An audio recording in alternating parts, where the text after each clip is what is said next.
want you to hate yourself from the top of your Go down to the description box right now to hear more Malcolm, Les Martin, my man Riz featuring Conway the Machine in its entirety in the description box right now, exclusively on iTunes. Don't wait, hit the button right now. Let's go.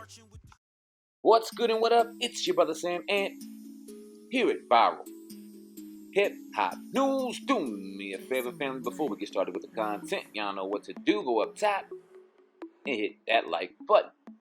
Alright, so I think it was in January 2019 when we started hearing whispers of this Leaving Neverland docuseries, quote-unquote docuseries, involving Michael Jackson 10 years removed from his death, but we were supposed to get new information, sick and disgusting allegations from James Safecheck, Wade Robinson, two men now who were once children who hung out with Michael Jackson and claimed that he did horrendous and horrific things to them. It premiered on the Sundance Film Festival, getting a lot of criticism, but also getting a lot of support.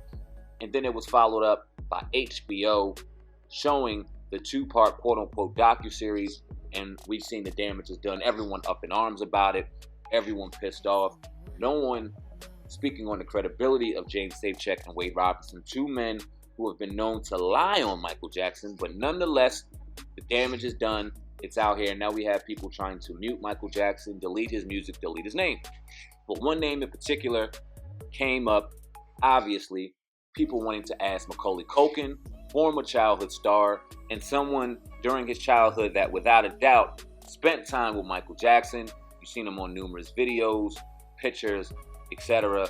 Macaulay Culkin throughout the years being one man that was very vocal, very outspoken in Michael Jackson's innocence, because this story has been going on for decades now, and he's been very outspoken in regards to his relationship with Michael Jackson. Well, since the Leaving Neverland docuseries premiered, we haven't heard much from Macaulay Culkin until now. When Macaulay Culkin was with Weird Al Yankovic, they held a comedy gig in Los Angeles last night where Michael Jackson in particular became the topic of conversation. Now, it was a little bit of a plot twist because Macaulay Culkin grabbed onto an opportunity and he flipped the script on Weird Al Yankovic, asking him, I'm going to ask you a serious question. What was your relationship like with Michael Jackson? Now, I know a lot of people have no fucking idea, maybe in today's date, who Weird Al Yankovic is. He used to do these funny parody videos where he would just clown some of the most popular videos out there and make them his own. I believe, if I'm not mistaken, he flipped Bad and made it I'm Fat, which was a very funny video. And Michael Jackson himself, having a very funny sense of humor, threw props to Weird Al, gave him some love, a shout out. It was real dope. But we obviously know the relationship wasn't with Weird Al. He was cooler with Macaulay Culkin, which is why this was funny. Now, after asking him what his relationship like with Michael Jackson, that be Macaulay Culkin or Weird Al responded saying, well, mostly platonic. I met him 2 or 3 times. He was pretty sweet to me. And then Macaulay Culkin continued, sounds amazing. Sounds really cool. Yeah, I will say he was a huge, huge fan of yours. Yes, he always had your videos kind of playing constantly. There you go.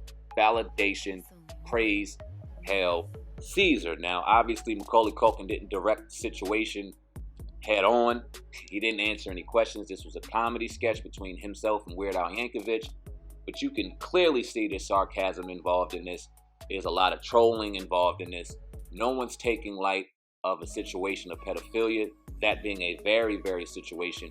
But I see here that Macaulay Culkin and Weird Al are kind of making light that you could throw anything out in the media and people just go fucking so apeshit over it, they take it as truth. Now, the only time we've heard Macaulay Culkin speak out on Michael Jackson was he did an interview with Larry King a couple years back, but I'm going to play on the back end of this video. Oh God and I over at Hip Hop News Uncensored did a video a couple days ago talking about Michael Jackson, and we played this clip. I'm going to play that on the back end of this video now, but you're starting to see a lot more people coming out in support of Michael Jackson, where at first, during the premiere of the Leaving Neverland docuseries and the days that followed, you've seen a number of outlets and a number of platforms against Michael Jackson. One in particular, the biggest in particular, being Oprah Winfrey, who allowed James Safecheck and Wade Robinson on the show after the documentary had concluded to give more story, to give more highlight on the situation with no cross-examination,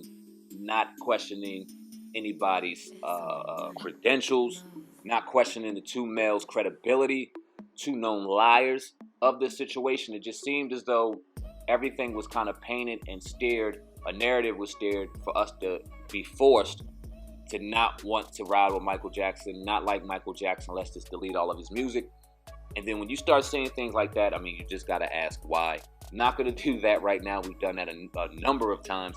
At the back end of this video, you can hear exactly what Macaulay Culkin said about Michael Jackson, their relationship and beyond.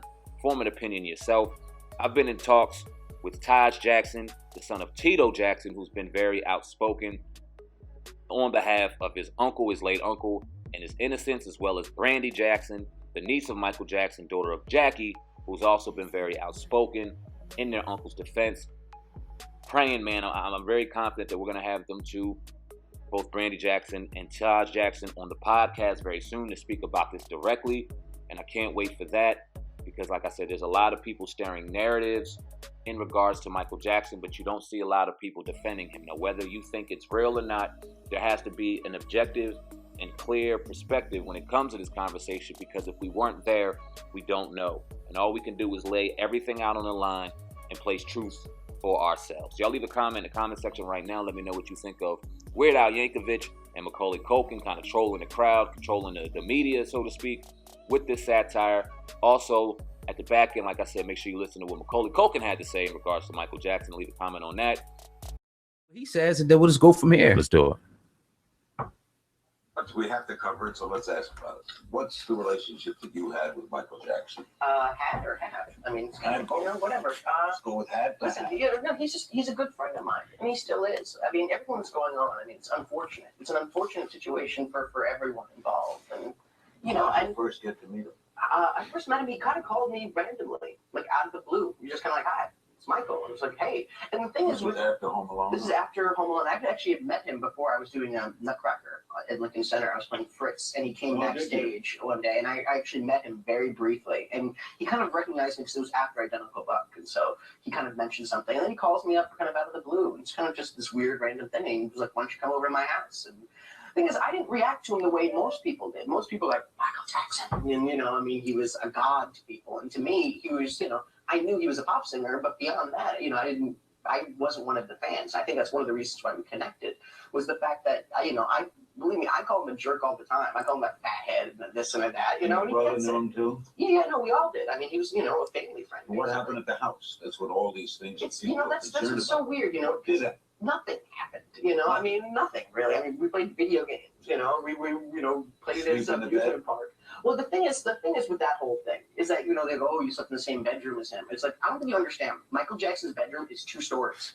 And it has like 3 bathrooms and this and that. So when I slept in his bedroom, yeah, but you have to understand the whole scenario. And the thing is with Michael is that he's not very good at explaining himself. And he never really has been, because he's not a very social person. I mean, you're talking about someone who's been sheltered and sheltering himself also for the last 30 years, or, and so he's not very good at communicating to people, and not very good at conveying what he's actually trying to say to you. And so when he says something like that, people, he doesn't quite understand why people react the way that they do. Why do you think he likes young people? It's because the same reason why he liked me was the fact that I didn't care who he was. That was the thing. I talked to him like he was a normal human being. And that's what, and kids do that to him, because he's not, I mean, he's Michael Jackson, the pop singer, but he's not the god of, the king of pop or anything like that. He's just, a guy who's actually very kid-like himself and wants to go out there and wants to play video games with you. Did your parents encourage it?